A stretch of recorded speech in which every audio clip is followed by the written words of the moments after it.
Hello dear students, welcome to my YouTube channel English mania. आज हम class 12th की जो प्रोज का लेसन है वीमेंस एजुकेशन उसको आज पढ़ेंगे, लाइन बाय लाइन देखेंगे। तो पहले हम थोड़ा देख लेते हैं इसका ओवरव्यू कि इसमें क्या चीज़ें कोशिश की गई हैं बताने की। बहुत ही ब्यूटीफुल एशे है। हमारे जो फर्स्ट वाइस प्रेसिडेंट थे सर्वपल्ली राधाकृष्णन जी, उनके द्वारा लिखी गई है। दरअसल वो बहुत ही एक अच्छे शिक्षा शास्त्री थे, एक कुशल जो है राजनीतिज्ञ भी थे। और आप जानते हैं कि जो हमारे यहाँ देश में टीचर्स डे मनाया जाता है उन्हीं के जन्मदिन पर मनाया जाता है। एक महान शिक्षाविद भी थे। राधाकृष्णन के नाम पर जो है एक आयोग भी गठित किया गया 1948 में, राधाकृष्णन आयोग, जो शिक्षा व्यवस्था में भावी संभावनाओं की तलाश के लिए गठित किया गया था। तो राधाकृष्णन जी खुद जो है महिलाओं की शिक्षा को लेकर के बहुत ही उत्सुक थे और चाहते थे कि हमारी महिलाएं जो है उनको जो है शिक्षा का अधिकार मिलना चाहिए और वे भी उनको भी आगे बढ़ने का मौका मिलना चाहिए। तो हम देखते हैं इसमें इस निबंध में एक गहन चर्चा की गई है और ये बताने की कोशिश की गई है कि जो आज का हमारा महिलाओं की जो कंडीशन है, ऐसी कंडीशन दुर्दशा प्राचीन भारत में ऐसा नहीं था। हमारी महिलाएं जो है कंधे से कंधा मिला करके धार्मिक कार्यों में भाग लेती थी, उनका उपनयन संस्कार होता था, उनको भी वेदों का अध्ययन की छूट थी और अन्य सारी चीज़ें थी। तो ये सारी चीज़ें मेडिवल पीरियड में हमारा क्या हो गया, बंद हो गया। तो जिसकी वजह से हम उन महिलाओं की जो स्थिति थी समाज में और एजुकेशन सिस्टम में, उनकी स्थिति बहुत ही बदतर हो गई। वे जो है शिक्षा के मामले में पिछड़ गई, घर की चरदीवारी में कैद हो गई और फिर जो है उनके लिए समाज ने सारे दरवाजे बंद कर दिए। तो ये चीज़ें जस्टिफाई करने की कोशिश की गई कि ऐसा एंशियंट इंडिया में नहीं था, प्राचीन भारत में ऐसा नहीं था, वैदिक काल में ऐसा नहीं था। धीरे धीरे उनमें जो है हास आया। तो और साथ ही साथ बहुत सारी ये भी चर्चा की गई है कि जो हमारा आज का एजुकेशन सिस्टम है उसमें कौन कौन सी कमियां हैं, उस कमियों की भी बताने की कोशिश इस निबंध में की गई है। साथ ही साथ ये भी बताने की कोशिश की गई जो हम एजुकेशन ग्रहण एक्सेप्ट कर रहे हैं कि अब हमारी आज की नीड के हिसाब से, आज की वर्तमान ज़रूरतों के हिसाब से है। साथ ही साथ जो बच्चों को लिए ये भी बताया गया है कि जो हम एजुकेशन एक्सेप्ट एक्वायर कर रहे हैं, ग्रहण कर रहे हैं, क्या उसका कोई उद्देश्य है या नहीं है। केवल हम पढ़ते ही जा रहे हैं, पढ़ते ही जा रहे हैं, उसका कोई उद्देश्य है या नहीं है, ये भी बताने की कोशिश इस निबंध में की गई। तो बहुत ही ब्यूटीफुल ऐसे है, आप इसको पढ़ेंगे तो बहुत ही मज़ा आएगा, साथ ही साथ आपको बहुत सारी मोटिवेशन मिलेंगे। देखिए बहुत बड़े विद्वान थे राधाकृष्णन जी, इसलिए उन्होंने बहुत सारे फैक्ट को, क्लासिकल फैक्ट को इसमें इन्होंने इंक्लूड किया है। संस्कृत से बहुत सारे सूक्तियों को लिया है, स्टेटमेंट्स को लिया है, ताकि अपनी बात को बहुत ही प्रभावशाली ढंग से कह सके, तो एक फैक्ट, एक प्रूफ भी रख सके और कम बातों में ही बहुत सारी बातें कही जा सके, गागर में सागर भरा जा सके। तो हम देखेंगे कि संस्कृत बहुत सारे कट मिलेंगे, आपको फैक्ट्स मिलेंगे, तो उसको भी हम लोग देखेंगे। तो हम देखते हैं लाइन बाय लाइन इस निबंध को, बहुत ही इंटरेस्टिंग है।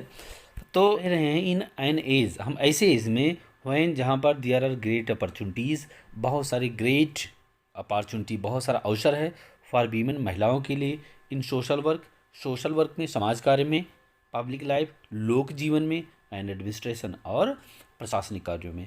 तो आप देखते हैं कि महिलाओं के लिए आज हमारे समाज के लिए दरवाजे खुले हुए हैं। हमारी महिलाएं सोशल वर्क में क्षेत्र में जुड़ी हुई, बहुत सारी समाज कार्यों में जुड़ी हुई हैं। आप बहुत सारे पर्यावरणविद देखेंगे, मेधा पाटेकर को भी आप ले लीजिए, बहुत सारी पॉलिटिशियंस, लीडर्स देखेंगे, है ना। तो जो महिलाएं हैं और देश का, समाज का नेतृत्व और राज्य का नेतृत्व आज भी कर रही हैं। पब्लिक लाइफ में भी देखेंगे कि आपकी कितनी महिलाएं हैं जो पब्लिक सेक्टर में जुड़ी हुई हैं। एडमिनिस्ट्रेशन में, प्रशासनिक कार्यों में आप देखते हैं कि बहुत सारी महिलाएं हमारी आती हैं जो जिले का डीएम बन करके आती हैं, एसपी बन करके आती हैं। बैंकिंग क्षेत्र में देखिए, टीचिंग सेक्टर में जो देखिए, हर ऑफिस में देखेंगे तो आधा, लगभग में आधा महिलाएं हमारी मिल जाएंगी। तो राधाकृष्णन जी ये कह रहे हैं कि जो हमारा आज की हमारी महिलाओं के लिए दरवाजे हैं वो पूरी तरह से खुले हुए हैं, वे इन क्षेत्रों में अपना योगदान दे रही है। सोसाइटी रिक्वायर्स, समाज को ज़रूरत है women of discipline mind, discipline mind की महिलाओं की ज़रूरत है। ऐसी महिलाओं की ज़रूरत है जो अनुशासित हों। डिसिप्लिन माइंड्स, ऐसी महिलाओं की ज़रूरत है जिनका दिमाग क्या हो, अनुशासित हो, एंड रेस्ट्रेंड माइंड, और जिनके तरीके क्या हों, रेस्ट्रेंड हो, कंट्रोल्ड हों, जो कंट्रोल्ड हों, रिजर्व हों, जिनके काम करने के तरीके जो है क्या हों, कंट्रोल्ड हों, वो बिल्कुल अनकंट्रोल्ड ना हो। वाट एवर लाइन ऑफ वर्क, जो कोई भी कार्य यू अंडरटेक, जो तुम लेते हो, यानी तुम करते हो, कोई भी कार्य क्षेत्र जो तुम चुनते हो, you should bring to it an honest discipline mind, तो तुम्हें इसको ऑनेस्टली, ईमानदारी के साथ और डिसिप्लिन और अनुशासन के साथ इस कार्य को करना चाहिए।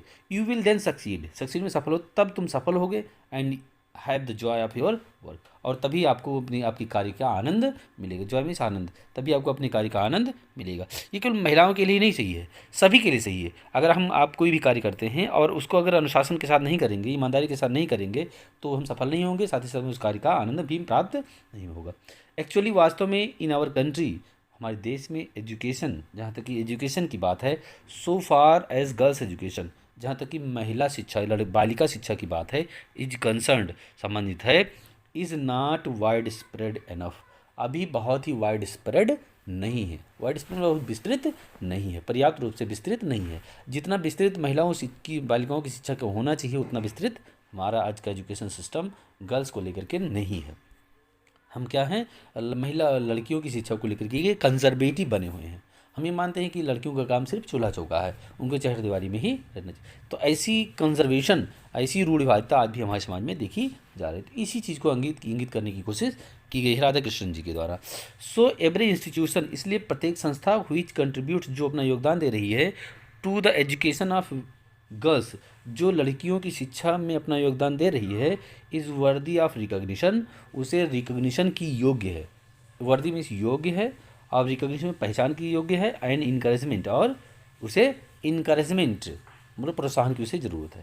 बट लेकिन आई एम एनेक्सियस, लेकिन मैं उत्सुक हूँ दैट कि द काइंड ऑफ एजुकेशन, जो जिस प्रकार की शिक्षा, kind of education, kind means प्रकार ऑफ एजुकेशन, जिस प्रकार की शिक्षा हम प्राप्त कर रहे हैं, दैट इज़ इम्पार्टेड, जो हम प्राप्त कर रहे हैं, must not only be broad, केवल विस्तृत ही नहीं होना चाहिए, but also should be deep, उसे क्या होना चाहिए, डीप भी होना चाहिए। जो शिक्षा आज हम प्राप्त कर रहे हैं वो केवल क्या कहते हैं, ब्रॉड ही नहीं होना चाहिए, उसे केवल विस्तृत ही नहीं होना चाहिए, उसे क्या होना चाहिए, डीप भी होना चाहिए। यानी हम अलग अलग क्षेत्रों के बारे में जानकारी तो रखें, लेकिन किसी न किसी एक क्षेत्र के बारे में हम विशेषज्ञता हासिल किए रहे। हम हरफन मौला हों, ये सही है, तो हरफन मौला से क्या होगा कि हम विशेषज्ञ किसी क्षेत्र के नहीं रहेंगे, तो हमें किसी न किसी विशेष क्षेत्र का विशेषज्ञ भी होना चाहिए, तभी हम उस कार्य को एक विशेष क्षेत्र का कर पाएंगे।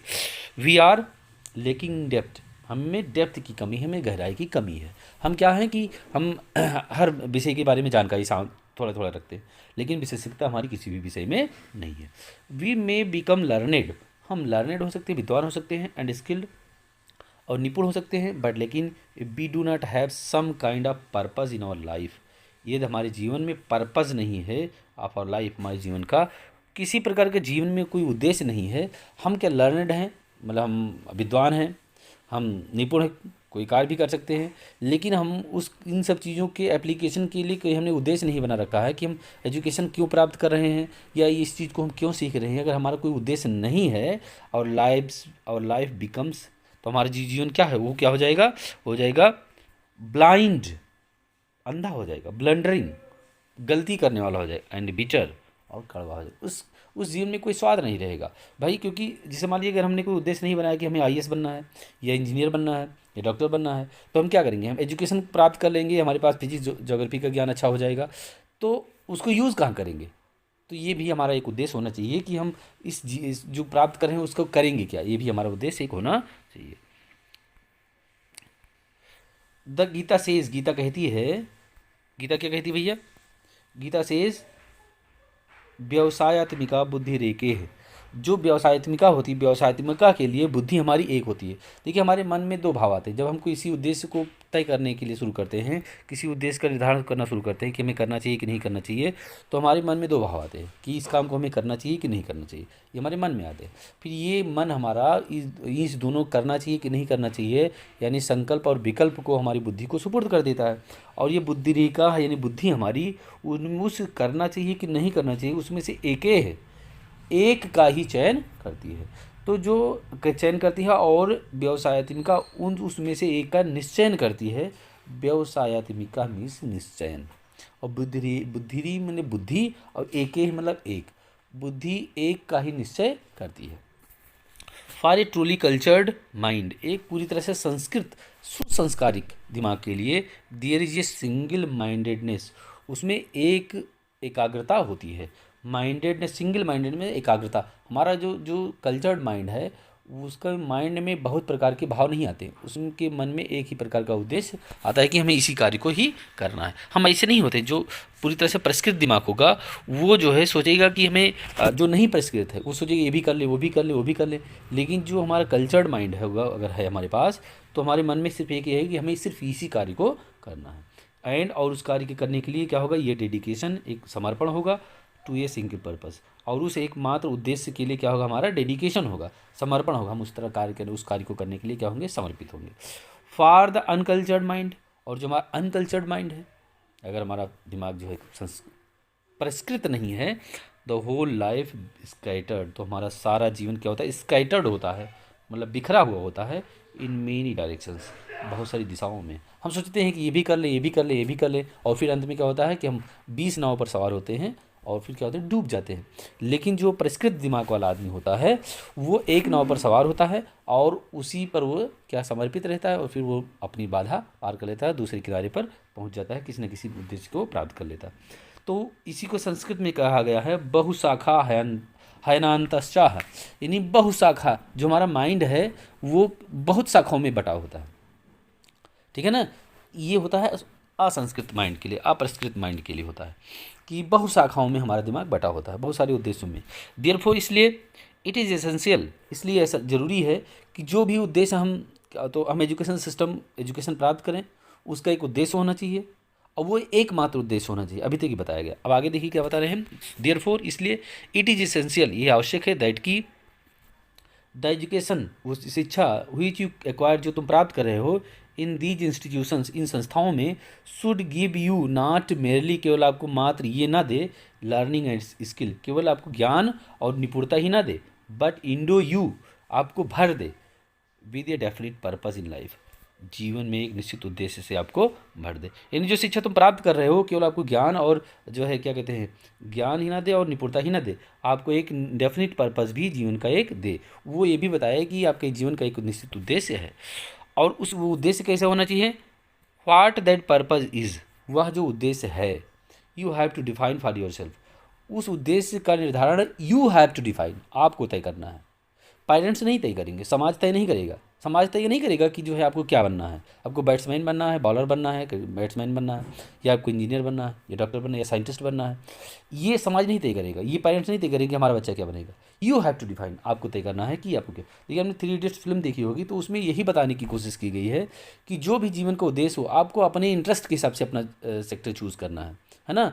उसके पेरेंट्स जो है क्या करते हैं, मार मार करके, एक के पेरेंट्स मार मार करके उसको इंजीनियर बनाना चाहते हैं, दूसरा जो है इंटरेस्ट तो होता है लेकिन पैसे के उद्देश्य से उस उद्देश्य को प्राप्त करना चाहता है। एक और आदमी है जो इंटरेस्ट है उसका इंजीनियरिंग में। तो तीनों में देखेंगे, और अंत में होता क्या है कि यही तय होता है कि हम अपने इंटरेस्ट के हिसाब से कार्य करना है। तो वही कह रहा है कि जो भी उद्देश्य आप निर्धारित करें उसको खुद आप निर्धारित करें, उसको आपके पेरेंट्स नहीं निर्धारित करें, आपके एल्डर्स नहीं निर्धारित करें। इट इज़ सेड, ऐसा कहा गया है, दैट की विद्या गिव्स यू विवेका, कि विद्या आपको विवेक देती है। विद्या हमें बुद्धि और विवेक का, बुद्धि तो सभी में होते हैं, तो उस बुद्धि के द्वारा हमें विवेक जो का जन्म होता है, विवेक के द्वारा ही हम जान सकते हैं कि बुद्धि को कहाँ अप्लाई करना है। विमर्श रूपिणी विद्या, जो चिंतन करने वाली जो विद्या है, gives you a sense of what is right and helps you to avoid what is wrong. ये विमर्श रूप चिंतन करने वाली जो विद्या है, यानी जो विवेक हमारा है, वो हमें सेंस देता है व्हाट इज़ राइट, कि क्या सही है, और हमारी मदद करता है टू व्हाट इज़ रॉन्ग, ये पहचानने में कि क्या गलत है। ये जो विमर्श रूपी विद्या होती है वो हमें ये बताती है कि क्या सही है और क्या गलत है, इस चीज़ की पहचान करने की हमें शक्ति देती है। यू मस्ट ट्राई, इसलिए तुम्हें ट्राई करना चाहिए, देयरफॉर इसलिए, टू फाइंड आउट, पता लगाने के लिए, what is required of you in this generation. और फिर जब उद्देश्य का निर्धारण करें आप, तो ये चिंतन कर ले, विमर्श कर ले कि व्हाट इज़ रिक्वायर्ड, क्या ज़रूरत है इन दिस जनरेशन, इस जनरेशन को।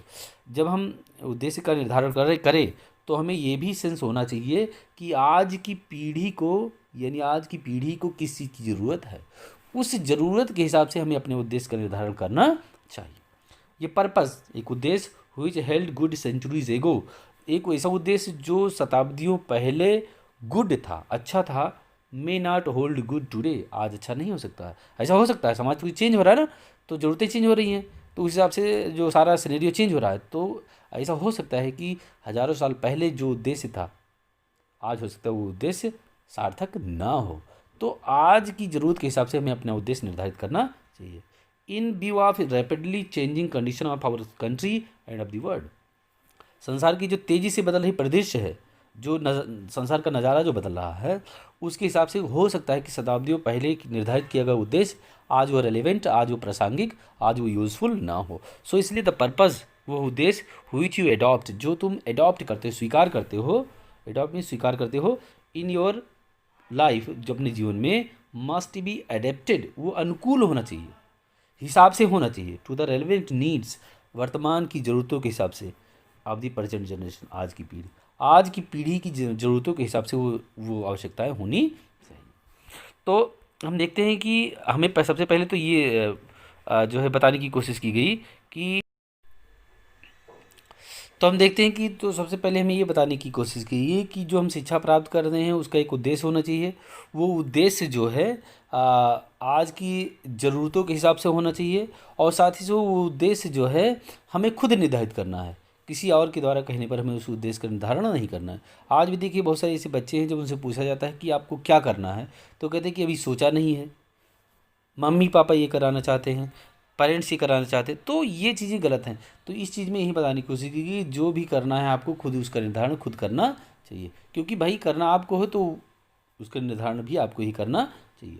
एवरी टाइम वी स्टार्ट, जब भी कोई कार्य शुरू करते हैं, वी स्टार्ट, हम शुरू करते हैं, we use our hymns and end with saying, तो हम जो है इस श्लोक को पढ़ते हैं और अंत में क्या कहते हैं, शांति शांति शांति शांति शांति शांति करके उसका अंत करते हैं। शांति शांति शांति का मतलब ये है कि जो भी उद्वेग, जो भी क्षोभ मेरे इस कार्य को करने से पैदा हुआ है, जो अव्यवस्था पैदा हुई हो जाने अनजाने, वो सब क्या हो जाए, शांत हो जाए, उसके लिए क्षमा है, वो शांत हो जाए। The teacher and pupils, teacher और पुपिल्स को आर एक्सपेक्टेड, आशा की जाती है, अपेक्षा की जाती है, to avoid hating each other, कि वो एक दूसरे से हेट नहीं करते होंगे। कंपैशन, और अब जो है, अभी तो एक साधारण बात की जा रही थी, अब महिलाओं की शिक्षा के लिए को लेकर के बात की जा रही है, महिलाओं की विशेषताओं को लेकर के बात की जा रही है। राधा कृष्ण जी बता रहे हैं कंपैशन, दया, कंपैशन का मतलब करुणा विशेष करके होता है, मर्सी दया के लिए यूज़ करते हैं। तो कंपैशन जो करुणा भाव है, इज द क्वालिटी, ऐसा गुण है विच इज़ मोर कैरेक्टरिस्टिक, जो विशिष्ट है ऑफ वीमन, जो महिलाओं की विशेषता है, देन ऑफ मेन, पुरुषों की तुलना में। यानी जो दया का गुण है, जो करुणा भाव है, वो पुरुषों की अपेक्षा महिलाओं में ज़्यादा है, पुरुषों में अपेक्षाकृत कम देखा जाता है, महिलाओं का ये स्वाभाविक गुण है। महिलाओं में ये कंपैशन, ये मर्सी, ये सिंपैथी, ये भाव ज़्यादा होते हैं। आई रीड ये रिसेंटली बुक, मैंने एक अभी हाल ही में एक किताब पढ़ी है, व्हिच स्पीक्स, जो बोलती है, बताती है, अबाउट द डिक्लाइन ऑफ वीमनहुड, जो स्त्रीत्व के पतन की बात करती है। डिक्लाइन मीन्स पतन, और वीमनहुड मतलब महिलाओं की महिलात्व, जिसे कहते हैं नारित्व, नारित्व के पतन की बात करती है। एंड सेज, और कहती है दैट की दिस इज़ सो, ये इसलिए है बिकॉज, क्योंकि there is decline in compassion, कि कंपैशन में, करुणा में क्या हुआ है, डिक्लाइन हुआ, करुणा में पतन आया। ये बता दें कि जो महिलाओं का जो स्वाभाविक गुण था वो कम हो रहा है, वो इसलिए कम हो रहा है कि क्योंकि महिलाएं, अब महिलाओं में कंपैशन की कमी हो गई है, दया करुणा की कमी हो गई। इन अदर वर्ड्स, दूसरे शब्दों में, the natural quality of women, जो महिलाओं का जो स्वाभाविक गुण होता है, नेचुरल क्वालिटी मतलब स्वाभाविक गुण, ऑफ वीमन इज़ कंपैशन, ऐसा कहा जाता है कि महिलाओं का जो स्वाभाविक गुण है वो दया है, वो करुणा है। इफ़ यू डू नॉट है कंपैशन, यह तुम्हारे अंदर दया नहीं है, यू आर नॉट ह्यूमन, तो तुम ह्यूमन नहीं हो, तुम मानव नहीं हो। ये अब सभी के लिए कह रहे हैं कि ये जो करुणा भाव है, ये दया भाव, वो सभी इंसानों में होना चाहिए, और अगर ये नहीं है तो आप क्या हैं, यू आर नॉट ह्यूमन, तो तुम इंसान नहीं हो। It is therefore essential for every human being, इसलिए हर एक इंसान के लिए ज़रूरी है, to develop the quality of considerateness, kindness and compassion. इसलिए ज़रूरी है कि हर एक इंसान में, ह्यूमन बीइंग में को डेवलप करना चाहिए द क्वालिटी ऑफ कंसीडरेटनेस, सिंपैथी की भाव, सिंपैथी यानी सहानुभूति की गुण जो है विकसित करने चाहिए। काइंडनेस, दया की गुण विकसित करने चाहिए, इन कंपैशन और करुणा के गुण विकसित करने चाहिए।